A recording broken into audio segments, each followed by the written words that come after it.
Assalamualaikum warahmatullahi wabarakatuh. Halo semuanya teman-teman. Selamat malam, selamat datang kembali di channel Ilo Bercerita dan masih bersama saya Ilo. Dimanapun teman-teman berada, semoga teman-teman selalu dalam keadaan sehat, bahagia dan dimurahkan rezekinya. Amin, amin ya robbal alamin. Doa terbaik untuk teman-teman semua ya. Dan pada kesempatan yang baik ini, saya akan membawakan satu kisah dari Restu Anggara. Wow, udah lama nih Mas Restu nggak kirim kisah ke kita ya, tapi alhamdulillah akhirnya kirim kembali. Dan yang pastinya kisah-kisah dari Mas Restu keren-keren banget ya. Tapi sebelum kita masuk ke dalam kisahnya, buat teman-teman mungkin yang baru bergabung atau yang sudah lama bergabung tapi lupa belum subscribe, yuk bisa diklik dulu tombol subscribe, jangan lupa lonceng notifikasinya dinyalakan agar teman-teman selalu mendapatkan notifikasi dari konten-konten yang akan kami upload di setiap harinya. Dan untuk channel Lilo Bercerita kami upload setiap hari teman-teman, setiap malam jam 9 malam waktu Indonesia bagian Barat. Oke, nggak pakai berlama-lama lagi, pasti udah gak sabaran kan untuk masuk ke dalam kisahnya. Kita langsung saja masuk ke dalam kisahnya. Kita berangkat ke Jawa Tengah.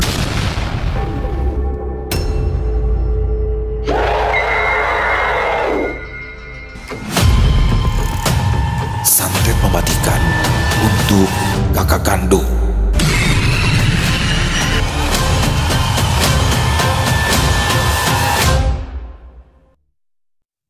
Yani merupakan anak nomor 2 dari pasangan suami istri Lasmi dan Dola. Dia satu-satunya anak yang belum menikah karena kakaknya sudah menikah dan kini usianya sudah menginjak 23 tahun, artinya usia yang memang tepat untuk segera menikah. Lasmi mulai gelisah belakangan ini, apalagi saat orang-orang mulai menanyakan kapan Yani menikah. Tanya itu, sudah ada beberapa laki-laki di kampungnya yang ingin meminang putrinya itu, dan salah satunya adalah Bimo, anak dari Juragan Saleh. Dola, yang dulu pernah bekerja di peternakan sapi milik Juragan Saleh, tentu saja sudah mengenal sekali siapa Juragan Saleh. Bahkan berkali-kali dia dipanggil untuk membicarakan masalah pernikahan antara Bimo dengan Yani. Sebenarnya saya juga kepengen berbesan dengan juragan, tapi masalahnya saya juga tidak bisa terlalu memaksa anak saya, Pak. Dola pun jadi bingung sendiri. Ya kalau begitu cobalah kamu bujuk anak kamu itu.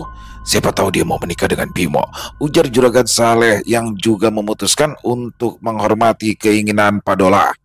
Baik Pak, saya akan berusaha membujuknya. Sepulang dari rumah Juragan Saleh, Pak Dola pun segera menemui Lasmi. Wajahnya tampak gelisah karena merasa tidak enak dengan Juragan Saleh yang dulu sering membantunya saat kesusahan. Bu Lasmi ternyata juga sama-sama gelisah. Sejak tadi ia duduk dan berdiri berkali-kali menunggu kepulangan suaminya. Ketika mendengar suara ketukan pintu, Lasmi buru-buru membukanya. Pak Dola sudah berdiri di depan kamar. Bagaimana Pak? Apa Juragan Saleh marah? Lasmi yang masih terbawa suasana panik langsung menyerang suaminya dengan pertanyaan menghujam. Tidak Bu, hanya saja dia meminta kita untuk terus membujuk Yani.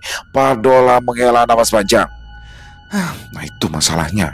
Yani itu loh Pak, benar-benar keras kepala. Dia tidak mau nikah sama Bimo katanya. Lasmi menggelengkan kepalanya. Ya Bu, nanti kita coba bujuk lagi dia setelah nanti dia pulang kerja. Sehari-harinya, Yani bekerja sebagai penjaga toko kue di pasar. Dia bekerja mulai dari jam 8 pagi sampai jam 5 sore.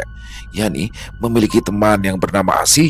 Dia menganggap Asih bukan lagi sekedar teman, tapi juga sebagai kakak. Acap kali ada masalah, Yani pasti menceritakan semuanya pada Asih, meskipun kadangkala temannya itu juga tidak mempunyai solusi. Setidaknya dia tidak pernah menghakimi dirinya. Asih selalu menghormati keputusan yang dia ambil, maka dia sering merasa nyaman bercerita pada temannya itu. Usia Asih 25 tahun, lebih tua 2 tahun, sehingga Yani sering bermanja-manja seperti adiknya. Yani juga sering menceritakan terkait masalah perjodohan ini. Asih menyayangkan keputusan dari orang tua Yani. Hampir setiap hari ibu sama bapak menyuruhku untuk menikah sama Mas Bimo. Padahal kan aku gak suka sama sekali, keluh Yani saat mereka sedang makan siang di warung mie ayam langganan. Loh, memangnya kenapa? Kamu tidak mau nikah sama Bimo? Tanya Asi yang tidak ingin lebih dulu menghakimi orang tua dari temannya itu. Bimo itu suka main perempuan, Mbak. Aku itu pernah mergokin dia hampir 5 kali. Dia itu suka bawa perempuan ke klub, beda-beda lagi. Yani memasang muka sebal. Loh, kenapa kamu nggak bilang sama orang tuamu soal itu? Asi keranan. Sudah, Mbak, aku sudah beritahu, tapi mereka nggak percaya. Mereka malah nuduh aku salah lihat. Kan aku jadi sebel. Jelas-jelas aku lihat dengan mata kepalaku sendiri. Gerutu Yani sambil mengunyah mie ayam yang baru saja masuk di mulutnya. Asi pun berharap orang tua temannya itu bisa terbuka hatinya dan menerima alasannya. Yani beruntung memiliki teman seperti Asi, satu-satunya orang yang tidak menghakimi saat diajak bercerita. Karena beberapa temannya malah memvonisnya masuk neraka setelah bercerita tentang perjodohan ini.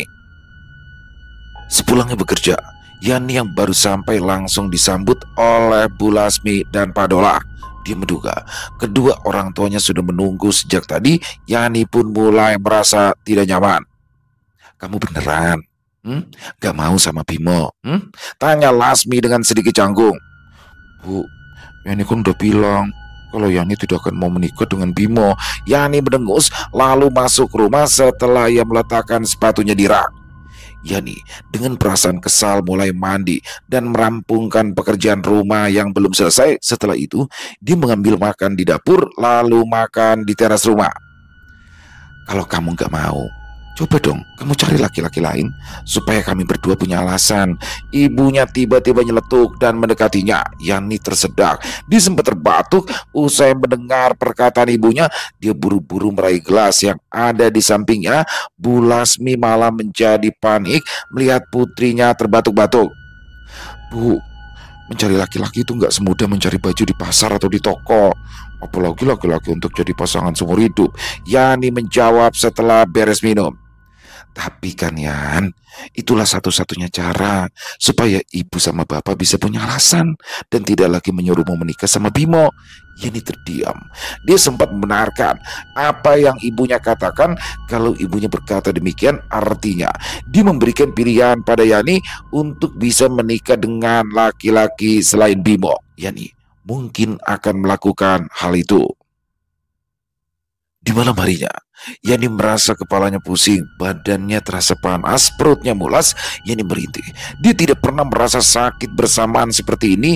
Dia yang bingung langsung mengambil air putih. Tetap saja rasa sakit itu masih terasa. Tubuhnya menjadi berkeringat. Yani menghidupkan kipas angin supaya badannya tidak terlalu panas, tetapi rasanya sama saja. Karena masih terasa panas, Yani memilih untuk lari ke kamar mandi dan ia mulai melumuri tubuhnya dengan air. Setelah sedikit mereda, dia pun langsung naik ke atas ranjang dan mencoba untuk memejamkan mata.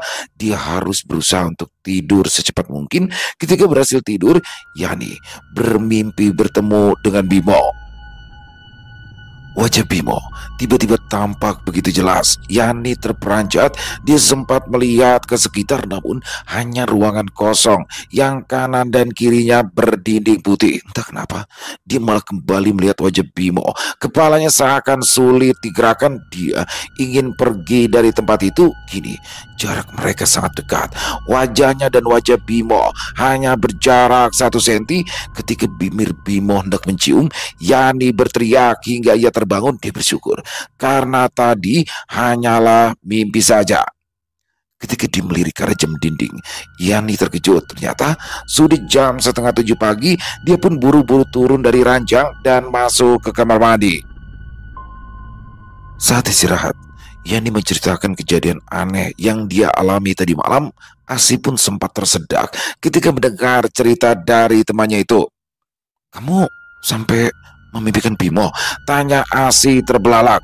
Ya, bahkan di dalam mimpi itu wajahku sama wajahnya hanya berjarak 1 senti saja. Yani menggeleng jijik. Apa jangan-jangan kamu diguna-guna ya? Asi menatap temannya itu dengan tatapan menyelidik. Yani terperanjat. Dia sempat diam sebentar dan mencoba mencerna perkataan temannya itu. Mungkin yang temannya katakan ada benarnya juga. Dia menanyakan ciri-ciri orang yang diguna-guna pada temannya itu. Setelah mendengar langsung dari Asi, Bibir menganga, kedua pipinya terasa kaku. Hampir semua ciri-ciri yang disebutkan Asi itu sama persis dengan apa yang ia rasakan semalam. Cara menghilangkan guna-guna ini bagaimana ya sih? Aku benar-benar takut deh. Wajah Yani mendadak menjadi gelisah. Aku punya kenalan orang pintar sih. Besok kalau libur, aku ajak kamu ke sana ya. Jadi biar kamu bisa lepas dari guna-guna ini. Asi menggenggam tangan temannya agar menjadi tenang. Selesai makan, mereka pun kembali ke toko. Saat berada di toko, entah kenapa Yani malah mengingat-ingat kembali wajah Bimo. Wajah laki-laki yang sangat dia benci. Saat teringat seketika, dia coba untuk menghapusnya. Apa jangan-jangan guna-guna itu bekerja lagi? Batinnya gelisah karena terus datang. Yani pun mencoba lebih menyibukkan diri supaya bisa melupakan wajah Bimo. Sore harinya, ketika sudah pulang kerja, dia terkejut melihat kakaknya sudah ada di depan rumah. Dia pun pamit mandi. Setelah mandi, dia ikut bergabung dengan bapak, ibu, dan kakaknya. Mereka sudah menyiapkan beberapa makanan dan juga minuman. Sendirian, Mbak? Tanya Yani berbasa-basi. Ya, Mas Rudi lagi banyak kerjaan, jawab kakaknya. Yani mengangguk, lalu kembali menikmati sesuap demi sesuap nasi dari piringnya.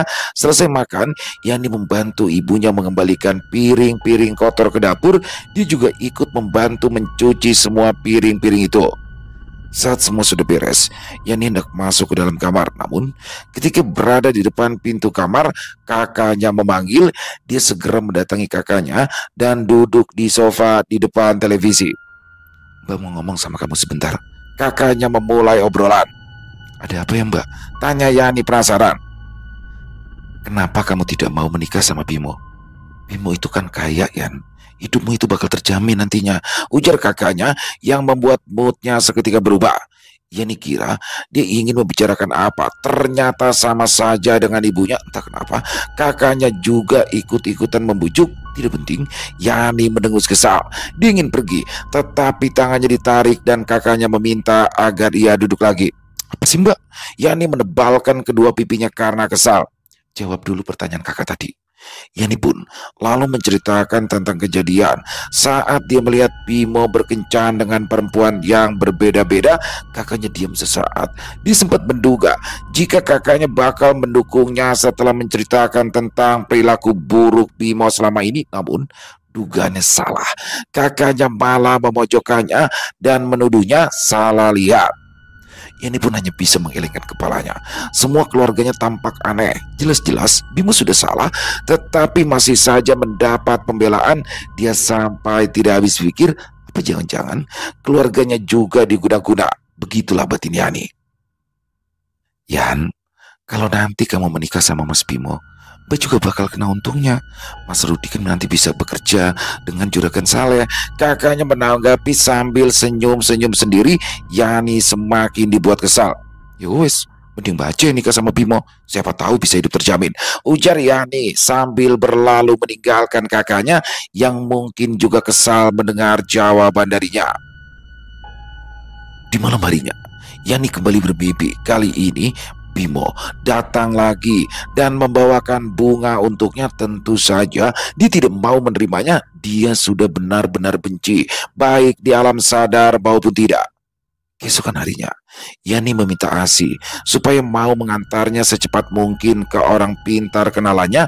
Dia sudah tidak tahan dengan semua keadaan yang dia alami saat ini. Asi dan Yani mengajukan libur 1 hari untuk mendatangi orang pintar itu. Setelah berhari-hari berjalan, waktu yang Yani tunggu-tunggu pun datang. Asi mengajak Yani pergi ke rumah Mbak Karso. Yani berangkat berboncengan motor. Rumah Mbak Karso lumayan jauh. Mereka harus menempuh waktu sekitar 2 jam perjalanan untuk sampai di rumahnya. Kamu kok bisa kenal sama Mbak Karso sih? Tanya Yani keheranan saat membonceng Asi. Oh, aku kenal dari ibuku, Yan. Setiap ada masalah, ibuku itu selalu mengajakku ke sana. Apalagi masalah yang berkaitan dengan hal gaib. Yani terdiam dan kembali menikmati perjalanan mereka yang baru setengah jalan. Di tengah perjalanan, mereka tanpa sengaja berpapasan dengan Bimo. Bimo sedang berboncengan motor dengan temannya. Si, Ada Bimo barusan. Dari mana ya dia? Tanya Yani setelah selesai mengamati arah jalannya motor Bimo. Hah? Mana orangnya? Asi terkejut, lalu menengok ke kanan dan ke kiri mencari tahu laki-laki yang Yani maksud. Tadi arah berlawanan. Yani masih tampak menerka-nerka kemana perginya Bimo, namun tak berselang lama dia merasa kesal karena malah memikirkan Bimo. Cepat-cepat dia membuang jauh-jauh pikiran itu. Mereka akhirnya sampai di rumah Mbak Karso. Usai memarkirkan sepeda motor, Asi menarik tangan Yani dan mengajaknya masuk. Baru satu kali ketukan, pintu rumah itu langsung terbuka. Ternyata Mbak Karso sendiri yang membukanya. Kamu datang sendirian? Mana ibumu? Tanya Mbak Karso yang telinga-telingo kebingungan. Iya Mbak, saya datang sama teman saya. Dia ini sedang butuh bantuan Mbak. Asi lalu memperkenalkan Yani pada Mbak Karso. Oh baik, ayo silakan masuk. Mbak Karso tersenyum lalu mempersilahkan mereka masuk. Mereka berdua dibawa ke sebuah ruangan yang penuh dengan dupa dan untayan bunga-bunga. Di tengah-tengahnya ada kepala kerbau dengan tanduk besar. Di bawah kepala itulah Mbak Karso duduk bersila. Ada perlu apa? Datang ke sini, Dok? Tanya Mbak Karso. Ini Mbak, teman saya merasa diguna-guna sama orang Mbak. Asi menunjuk Yani yang sedang duduk di sampingnya. Temannya itu tampak ketakutan karena baru pertama kali datang ke tempat dengan nuansa menyeramkan seperti ruangan tersebut. Mbak Karso mengambil loyang yang sudah tampak berkarat lalu menaburkan bunga yang sejak tadi ia bungkus dengan daun pisang. Tangannya tampak begitu lihai memasukkan satu persatu bahan untuk ritual. Meskipun sesekali tangannya bergetar, Mbak Karso tetap melakukannya dengan cepat sambil berkomat-kamit. Tak berselang lama, Mbak Karso meminta Yani untuk mengulurkan tangannya. Yani pun menurut saja. Dia mengulurkan tangannya dengan sangat pelan. Mbak Karso langsung menarik tangannya, kemudian memasukkannya ke dalam loyang itu. Tubuh Yani seketika merinding saat merasakan air di dalam loyang itu. Airnya terasa sangat dingin sampai menusuk hingga ke tulang. Mbak Karso memejamkan mata, bibirnya tak berhenti bergerak. Ternyata kamu benar-benar diguna-guna oleh laki-laki itu. Mbak Karso membuka mata lalu melepaskan tangannya. Yani menarik tangannya yang sudah mulai memucat karena kedinginan. Siapa Mbak? Saut Asi yang penasaran dengan pelakunya. Laki-laki yang selalu mendatanginya di dalam mimpi. Mbak Karso menjawab sambil membuka botol yang terbuat dari kaca lalu mengambil bunga mawar yang ada di dalam loyang bunga itu. Kemudian dia masukkan ke dalam botol tadi dan menutupnya dengan kain putih. Kamu bawa botol ini. Setiap mau tidur, kamu ciprat-cipratkan air ini ke sekitar ranjangmu supaya dia tidak datang lagi di mimpimu. Balas Mbak Karso menyerahkan botol itu pada Yani. Yani menerimanya dengan ragu. Sesekali dia menatap Asi untuk mencari persetujuan. Asi pun mengangguk dan sedikit mengkode agar mau menerimanya. Yani menurut dan botol itu kini sudah berada di genggamannya. Usai memberikan sedikit uang, mereka berdua akhirnya pulang. Yani masih ragu apakah cara itu berhasil atau tidak. Di malam harinya, Yani melakukan apa yang diperintahkan oleh Mbak Karso. Dia mulai memercik-mercikkan air yang ada di dalam botol ke sekitaran ranjang. Setelah itu, dia naik dan tidur di balik selimut tebal. Ketika bangun di pagi hari, Yani terkejut karena dia tidak lagi bermimpi bertemu Bimo. Dia sampai tidak menyangka kalau ternyata botol yang berisi air itu berfungsi dengan baik. Dia buru-buru sarapan dan berangkat kerja karena ingin segera memberitahu Asi terkait khasiat air dalam botol itu. Namun, saat sampai di toko, Asi tidak terlihat. Yani mencarinya. Akan tetapi, kata juragannya, Asi izin mendadak hari ini karena ibunya sakit. Dia pun langsung menghela nafas panjang. Sepulang dari kerja, Yani menyempatkan diri untuk mampir ke rumah Asi. Dia ingin menjenguk dan mengetahui keadaan ibu dari teman baiknya itu. Ketika sampai di sana, tanpa disengaja, ia bertemu dengan laki-laki yang seumuran dengannya. Melihat wajah lelaki itu membuat Yani tampak grogi. Dia merasa ada letupan kecil dalam hatinya. Ada Yani sama Fahri. Ayo masuk-masuk. Asi tampak terkejut ketika dia melihat Fahri dan Yani sudah ada di depan rumahnya. Yani mengangguk sungkan. Dia mempersilahkan Fahri untuk masuk duluan, tetapi Fahri malah memintanya untuk lebih dulu masuk. Perempuan dulu yang masuk. Tidak baik perempuan lama-lama sendirian di luar rumah, kata Fahri begitu lembut. Jantung Yani semakin dibuat berdebar-debar. Yani masuk. Di dalam, dia menanyakan keadaan Bu Sri. Meskipun tidak terlalu dekat, setidaknya Yani pernah beberapa kali mampir di rumah Asi, sehingga di beberapa kesempatan itulah dia banyak mengobrol dengan Bu Sri. Ibu cuma sakit biasa, Konduk. Mungkin kecapean karena harus jualan gorengan terus. Bu Sri menjawab pertanyaan Yani sambil terbatuk-batuk. Beberapa hari ini lebih banyak istirahat dulu aja, Bu, supaya bisa sembuh, J. Fahri menyahut. Ibu ini sudah aku kasih tahu, Mas, biar Asi aja yang kerja, ibu istirahat. Tapi dia tidak mau. Katanya kalau nggak kerja malah capek. Asi menggerutu. Bu Sri malah tertawa melihat wajah putrinya yang menggelembungkan kedua pipinya. Tidak terasa sudah hampir maghrib. Yani yang tidak mau pulang terlalu larut pamit duluan. Begitu juga Fahri yang malah ikutan pamit juga. Asi mengantar mereka berdua sampai di teras. Setelah itu Yani pulang naik ojek, sedangkan Fahri dengan motornya sendiri. Sejak bertemu dengan Fahri tadi, semalaman, Yani terus membayangkan wajah lelaki itu. Dia merasa suka dengan laki-laki itu, tetapi dia tidak tahu cara mendekatinya. Hanya Asi yang bisa membantunya. Keesokan harinya, saat sedang istirahat, Yani mencoba bertanya-tanya soal Fahri. Asi yang tahu kalau temannya itu jatuh cinta mencoba untuk menggodanya.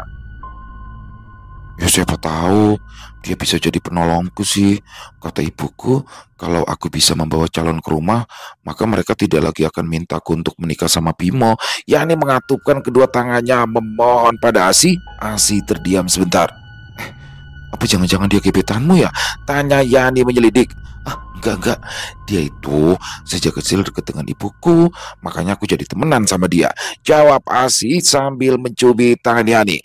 Asi berjanji akan mendekatkan Yani dengan Fahri supaya mereka bisa segera menikah. Yani berterima kasih. Sampai-sampai makan siang itu dia yang traktir. Asi memberitahu kalau Fahri memiliki usaha warung makan di dekat jalan raya. Yani memintanya untuk menemani makan di warung itu. Asi menyanggupinya. Dengan makan di sana, dia bisa lebih dekat dengan Fahri, tetapi mereka harus mengatur waktu dulu, apalagi belakangan ini toko ramai sekali. Ketika sedang sibuk menyusun dagangan, Yani dikejutkan dengan tangan Asi. Hampir saja barang-barang toko berjatuhan karena ulah iseng temannya itu. Asi ternyata membawa kabar bahagia. Kamu tahu nggak? Seperti bukan cuma kamu deh yang mengenang pertemuan kemarin. Fahri juga. Dia titip salam buat kamu. Jantung Yani terasa berdebar-debar kala mendengar kabar tersebut. Sejak saat itu, Yani dan Fahri semakin dekat. Bahkan hubungan mereka tampak serius. 2 bulan setelahnya, Fahri datang melamar. Pak Dola dan Bu Lasmi menjadi lega karena dia tidak perlu lagi meminta Yani untuk menikah dengan Bimo. Juragan Salim mendengar kabar lamaran tersebut pun juga tidak marah. Dia sadar menikah dengan paksaan itu belum tentu baik. Namun ada satu orang yang tidak suka, yakni kakaknya sendiri. Usai keluarga Fahri pulang, kakaknya yang terlihat kesal langsung menghampiri Yani. Kamu itu gimana sih? Udah dikasih orang kaya seperti Bimo malah ditolak. Malah milih laki-laki melarat yang gak jelas penghasilannya. Kalau cuma buka warung makan, semua orang juga bisa. Kakaknya mulai memarahi Yani. Kenapa kakak jadi marah? Bukannya yang akan menikah itu aku. Bebas lah mau pilih siapa. Tahu nantinya yang akan jalani pernikahan ini aku. Jadi kakak tidak perlu ikut campur. Yani beranjak dan melangkah ke kamarnya. Dia muak dengan perilaku kakaknya. Awas aja ya, kalau nanti kamu susah, jangan pernah minta bantuan kakak, teriak kakaknya saat Yani menutup pintu kamar dengan agak keras. Tanpa terasa, waktu berjalan begitu cepat. Yani dan Fahri akhirnya menikah. Sepanjang acara pernikahan itu, raut wajah kakaknya cemberut dan tidak ada senyum sama sekali. Dia benar-benar kesal dengan pilihan adiknya. Dia kesal karena rencana bekerja sama dengan Bimo gagal. Andai saja adiknya mau menikah dengan Bimo, mungkin dia bisa mengembangkan usaha milik suaminya. Tapi semua impiannya gagal karena adiknya menikah dengan orang lain. Selesai acara resepsi, Fahri ikut pulang ke rumah Yani. Di sana, semua orang menyambut ramah pengantin baru tersebut kecuali kakaknya. Kalau urusan sama kakakku jangan terlalu dimasukkan ke hati ya. Dia memang seperti itu dari dulu. Yani mencoba menenangkan suaminya saat melihat perlakuan kakaknya tadi. Iya, kamu tenang aja ya. Setelah menikah, Yani tidak lagi bekerja di toko kue. Dia memilih membantu suaminya di warung makan mereka. Mereka berdua menjalankan usaha warung makan itu. Suatu sore, Asi datang mampir. Dia mengeluh kesepian karena ditinggal Yani keluar. Sekarang udah ada yang nemeniku makan siang deh, keluhnya usai Yani membawakan seporsi makanan dan minuman. Loh, yang lain memang bagaimana? Ya kan mereka itu bawa bekal masing-masing. Asi tampak sedih. Yani mencoba menenangkannya. Selesai makan, Asi pun langsung berpamitan pulang. Yani merasa kasihan, tetapi mau bagaimana lagi, dia juga harus membantu suaminya berjualan. Apalagi saat ini ibu mertuanya juga sudah sakit-sakitan, jadi suaminya harus berjualan sendirian. 3 bulan setelah menikah, ada satu kejadian aneh yang mulai dirasakan. Entah kenapa, warung makan milik suaminya dipenuhi ulat bulu. Yani sudah mencoba membersihkannya, namun ulat bulu itu datang terus-menerus sampai tubuhnya merinding. Apa ini baru musimnya ulat bulu ya mas? Tanya Yani kepada Fahri. Kalau dilihat bulannya sepertinya belum dek. Tapi kenapa ya banyak ulat bulu yang sini? Keluh Fahri sambil menggaruk-garuk kepalanya. Bukan hanya di warung, ulat bulu itu juga ikut memenuhi rumahnya. Mereka sampai membeli obat serangga untuk membasmi ulat-ulat itu. Yani merasa ada yang tidak beres dengan semua ini, tetapi dia coba berpikir jernih terlebih dahulu. 3 hari setelah rumahnya diserang ulat bulu, Yani mendengar ada ledakan keras dari atap rumahnya. Ledakan itu seperti mercon. Seketika dia berlari keluar dan melihat ada api yang seperti masuk ke dalam rumahnya. Tadi apa ya? Betin Yani sambil terus mencari tahu, namun dia tidak menemukan ada bekas api di dinding rumahnya. Dia mencari tahu hampir di setiap ruangan, tapi tidak ada apa-apa. Keesokan harinya, Fahri tiba-tiba saja mengerang kesakitan. Yani yang semalaman tidak bisa tidur terbangun karena erangan suaminya yang terdengar menyayat hati. Dia terkejut ketika melihat kedua kaki suaminya yang bengkak. Kenapa mas? Mas jatuh? Tanya Yani panik. Tidak dek, mas juga nggak tahu. Tiba-tiba aja saat bangun kaki mas sudah bengkak seperti ini. Fahri mencoba mengelus-ngelus kakinya. Yani coba menurunkan kaki Fahri, akan tetapi kata suaminya, kakinya tidak bisa digerakkan. Baru saja bergerak sedikit, sakitnya terasa sekali. Yani bingung, mungkin Fahri harus segera dibawa ke dokter. Dia bergegas keluar kamar, lalu mencari bantuan. Untungnya Pak Somad tetangganya belum berangkat ke sawah, jadi bisa membantunya. Dia membopong Fahri ke dalam mobil, lalu membawanya ke rumah sakit. Setibanya di rumah sakit, perawat memberikan kursi roda. Fahri didudukkan ke kursi roda dan dibawa ke ruang periksa. Mungkin Bapak kecapean, jadinya saraf-sarafnya tegang. Kaki bengkak ini mungkin karena itu. Nanti akan saya berikan obat ya, supaya sarafnya tidak tegang lagi, ujar sang dokter. Yani merasa lega. Usai mendengar penjelasan dari dokter, dia takut kalau suaminya menderita penyakit parah. Setelah menebus obat, Yani dan Fahri pulang dengan bantuan Pak Somad. Di malam harinya, Yani membantu suaminya minum obat. Dia meminumkan semua obat yang tadi dokter berikan. Suaminya sesekali meringis kesakitan, memegangi kedua kakinya yang bengkak. Semoga besok sembuh ya mas, ujar Yani setelah membantu suaminya tidur. Selama sakit, Yani mengelola sendiri warung makan milik suaminya. Dia meminta Bu Iya membantunya, warungnya lumayan ramai sehingga kadang ia kelupaan menengok suaminya. Sudah hampir seminggu ini Fari sakit. Bukannya ada tanda-tanda sembuh, tubuh Fari malah bertambah bengkak sekarang. Bukan hanya kakinya, tetapi juga kedua tangan dan kedua pipinya. Yani mulai menduga kalau suaminya ini bukanlah sakit biasa. Yani berencana mendatangi Mbak Karso, orang pintar yang ia kenal dari ASI. Yani berangkat tanpa sepengetahuan suaminya. Dia berangkat naik bus menuju pedesaan yang mana jadi tempat tinggal Mbak Karso. Perjalanan yang lumayan jauh membuatnya tertidur di dalam bus hingga suara derit pintu bus terbuka membangunkannya. Ternyata Yani sudah sampai di terminal yang dia tuju. Dia menuruni bus dan mencari ojek motor yang biasa mengantar ke desa-desa. "Mau kemana, Mbak?" tanya tukang ojek yang terkejut saat Yani menyebut desa itu. "Ke rumah Mbak Karso," Yani menjawab sambil naik di jok belakang motor itu. "Oh, Mbak mau berobat ya?" "Iya, suami saya yang sakit." Tukang ojek itu mengangguk lalu mulai menjalankan motornya. Motor itu melesat di antara kerumunan motor yang memenuhi jalan. Siang itu, jalanan sudah sangat padat. Banyak orang-orang berseragam berangkat kerja. Yani sampai di rumah Mbak Karso.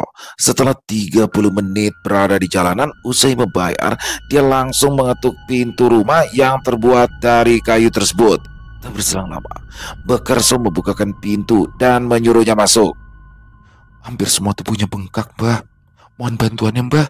Yani menceritakan semua keadaan suaminya. Mbak Karso segera melakukan ritual. Dia mencoba melihat apa yang sedang terjadi pada suami Yani. Dia mengambil foto dari tangan Yani dan merendamnya di dalam air. 10 menit berlalu, ritual itu selesai. "Suamimu disantet oleh orang terdekatmu," kata Mbak Karso sambil mengambil bunga yang ada di sebelah loyang yang berwarna kuning kemasan. "Siapa, Mbak?" tanya Yani. "Aku tidak mau memberitahu namanya, tapi dia adalah orang yang sangat dekat denganmu." Perkataan Mbak Karso membuat Yani terdiam.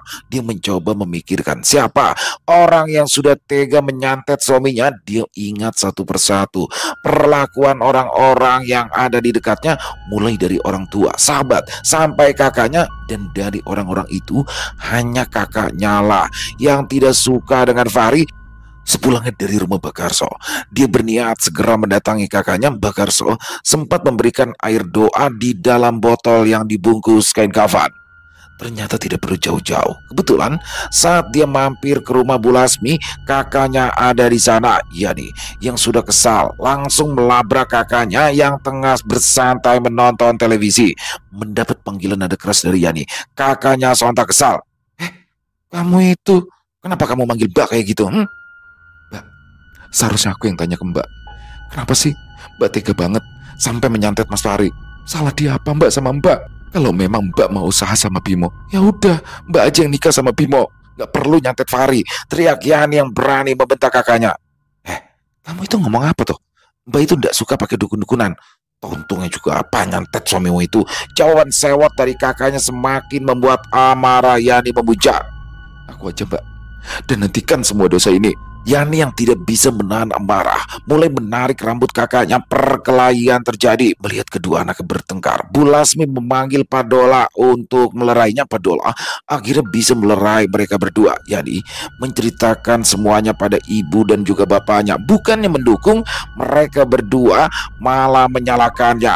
Yani yang merasa terpojok memilih pergi dari rumah. Yani pulang dan meminta suaminya untuk meminum air pemberian Mbak Karso tadi. Suaminya sempat bertanya, tetapi Yani malah memintanya diam. Dia masih terbawa emosi suasana di rumah orang tuanya tadi.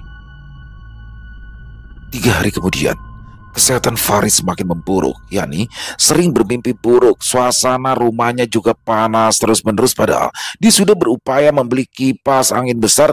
Setiap tengah malam, Faris seperti orang yang ingin mati. Mulutnya menganga, suaranya mengorok. Yani hanya bisa memeluk suaminya. Kalau sudah seperti itu, sepertinya santet itu begitu kuat sampai suaminya tidak bisa menahannya. Dan botol air yang diberikan oleh Mbak Karso juga tidak bisa menyembuhkannya. Keesokan harinya, Fahri meninggal. Yani menangis sejadi-jadinya. Saat mengetahui suami tercintanya meninggal, dia menjerit histeris. Para tetangga mulai berdatangan dan mulai membantu mempersiapkan pemakamannya. Asih datang pagi-pagi. Dia izin tidak masuk kerja. Dia menemani Yani yang berkali-kali pingsan ketika melihat jenazah suaminya yang tubuhnya masih bengkak. Dia tidak berani bertanya. Sampai suami temannya itu dimakamkan barulah setelah Yani terlihat agak tenang, Asih mulai menanyakan kejadian kenapa bisa suaminya meninggal seperti itu. Yani menceritakan kejadian jika kedua kaki suaminya bengkak selama berhari-hari sampai dia pergi ke rumah Mbak Karso. Aku sudah membawanya ke rumah sakit, tapi bukannya sembuh, sakitnya malah semakin parah, ujar Yani sambil sesenggukan. Terus bagaimana? Tanya Asih. Sakit Mas Fahri malah semakin parah. Lalu aku datang ke rumah Mbak Karso. Kata Mbah, suamiku disantet oleh orang dekatku. Yani tersengal-sengal, tangisnya masih terus mengiringi ceritanya. Asih bertanya pelan tentang siapa pelakunya. Tiba-tiba Yani naik pitam. Dia berdiri, berteriak memanggil nama kakaknya sambil memaki-maki. Asih langsung mendekap tubuh temannya itu dan mencoba menerangkannya. Yani menangis dalam dekapan Asih. Tangisnya pecah. Dia menangis hampir kurang lebih 15 menit. Setelah berhenti, Yani berniat untuk membalas dendam. Dia ingin menyantet balik kakaknya karena sudah membuat suaminya meninggal. Jangan, semua sudah berlalu. Kamu tidak perlu membalasnya. Asih mencoba mengingatkan. Tidak, nyawa harus dibayar nyawa, teriaknya. Asih hanya bisa terdiam. Dia tidak bisa berkata apa-apa lagi. Di malam harinya, Asih memutuskan untuk pulang. 3 hari setelah kematian suaminya, Yani mulai menjalankan niatnya. Dia mendatangi rumah Mbak Karso sambil membawa foto kakaknya sendiri. Nuraninya sudah dibutakan oleh kesedihan sehingga dia tidak memikirkan lagi nasib kakaknya nanti. Mbak Karso terkejut saat Yani mengungkapkan keinginannya. Apa kamu benar-benar yakin ingin membuat orang ini mati? Seperti biasa, Mbak Karso masih mencoba membuka pikiran pasiennya itu. Bukannya mempertimbangkan terlebih dahulu, Yani malah langsung mengangguk mantap. Mbak Karso tak kuasa menolak. Dia mulai melakukan ritual sambil memegangi foto yang telah diberikan oleh Yani. Kamu minta berapa hari supaya orang ini mati? Tanya Mbak Karso. Saat menghentikan ritualnya, Yani terdiam sebentar. Rasa dengki dan juga benci yang sudah mengakar membuatnya begitu marah. Ibarat kata, sudah tidak ada kata ampun lagi. Seminggu dari sekarang, pinta Yani dengan sangat tegas. Tanpa sedikit pun keraguan, Mbak Karso mengangguk dan kembali melakukan ritual. 20 menit kemudian, Mbak Karso selesai dengan ritualnya. Dia berpesan bahwa seminggu sejak hari ini orang yang ada di dalam foto itu akan mati. Mulanya dia akan sakit terlebih dulu, barulah dia akan mati karena penyakit itu. Yani yang sudah paham segera membayar biayanya lalu bergegas pergi dari sana. Setibanya di rumah, dia menelpon Asih. Dia mengabarkan kalau dia sudah melepaskan santet untuk kakaknya melalui jasa Mbak Karso. Kamu yakin, Yan? Kamu tidak coba pikir-pikir dulu? Asih sontak terkejut. Iya, aku yakin. Sudah tidak ada kata ampun lagi untuk dia. Yani menjawab dengan nada tingginya. Asih diam. Tak berselang lama, temannya itu menutup teleponnya. Yani sempat terkejut, tapi dia berpikir mungkin Asih sedang sibuk hingga kelupaan kalau sedang teleponan dengannya. 2 hari kemudian, Bu Lasmi mendatangi warung milik Yani dan mengabarkan kalau kakaknya jatuh sakit. Yani hanya senyum-senyum sendiri kalau mendengar kabar itu. Dia berpura-pura bersimpati sambil menanyakan keadaan kakaknya.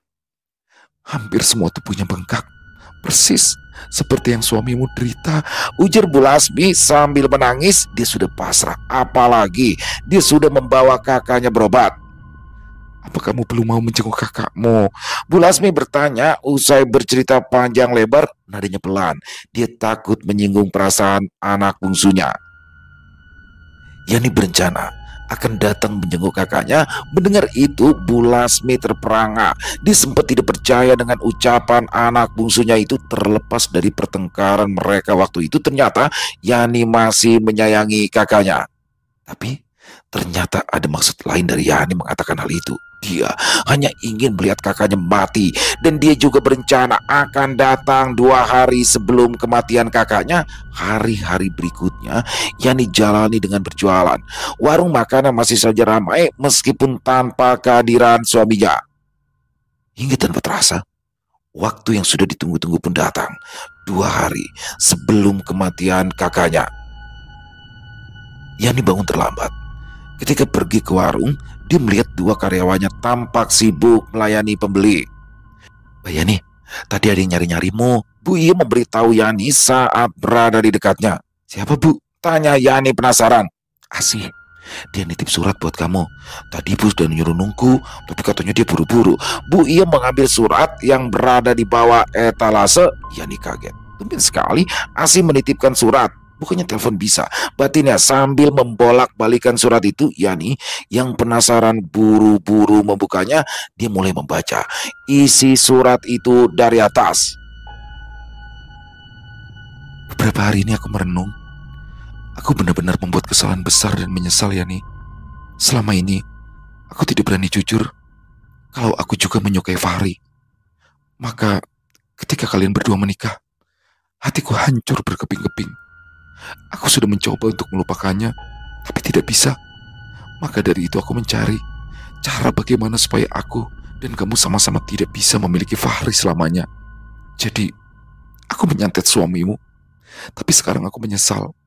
Sebelum terlambat, sebaiknya sekarang kamu cari obat untuk kakakmu. Karena bukan kakakmu yang menyantet Fahri, tetapi aku." Usai membaca surat itu, Yani membuang kertas sambil menangis histeris. Dia langsung merasa bersalah. Dia mengira jika kakaknya lah yang sudah menyantet suaminya, ternyata justru malah Asih.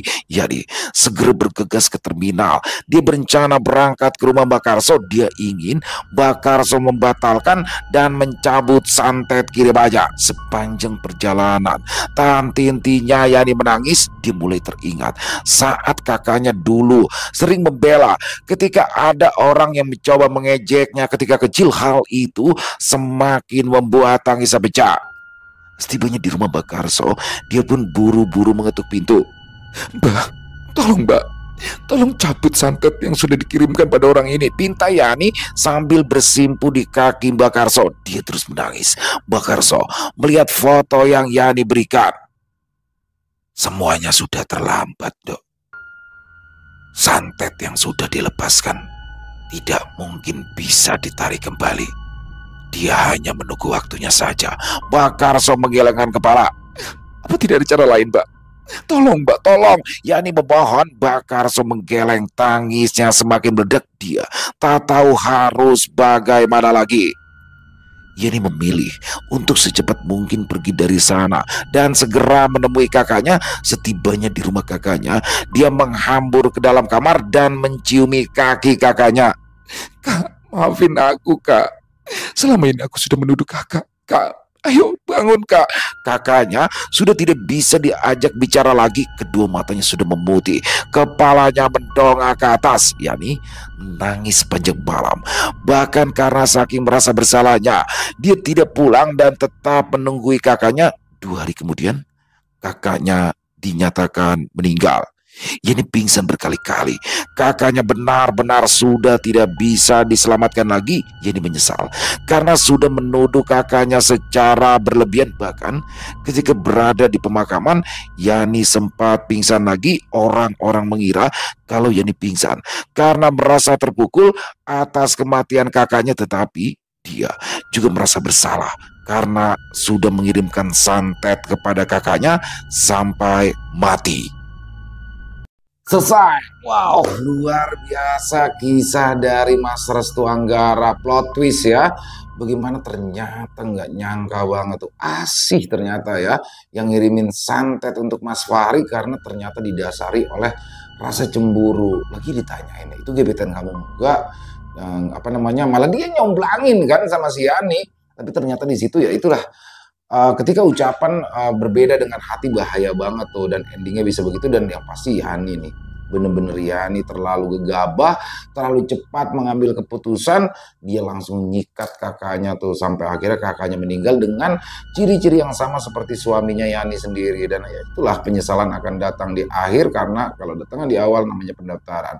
Oke, keren banget kisahnya, banyak sekali hikmah ya yang bisa kita ambil dalam kisah barusan. Dan semoga kisah barusan bisa menghibur teman-teman semua para pecinta penikmat horor misteri, lebih khususnya lagi kepada para subscriber dari channel Ilo Bercerita. Buat yang punya komentar lain, buat yang punya pendapat lain, silakan bisa menuliskan di dalam kolom komentar, ataupun hanya sekedar saling menyapa. Insya Allah kami akan menjawab satu persatu.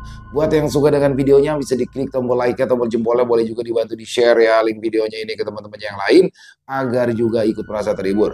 Buat yang belum subscribe, sekali lagi yuk diklik dulu tombol subscribe, jangan lupa lonceng notifikasinya dinyalakan, agar teman-teman selalu mendapatkan notifikasi dari konten-konten yang akan kami upload di setiap harinya.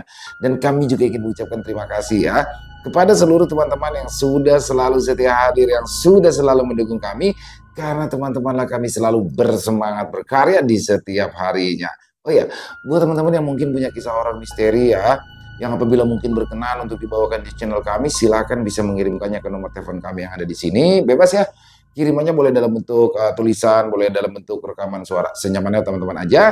Buat teman-teman yang sudah mengirimkan kisah, kami ucapkan terima kasih. Di akhir kata, saya Ilo mengucapkan permohonan maaf apabila mungkin dalam pembawaan kisahnya barusan ada kata-kata saya yang salah, ataupun ada kata-kata saya mungkin yang kurang berkenan.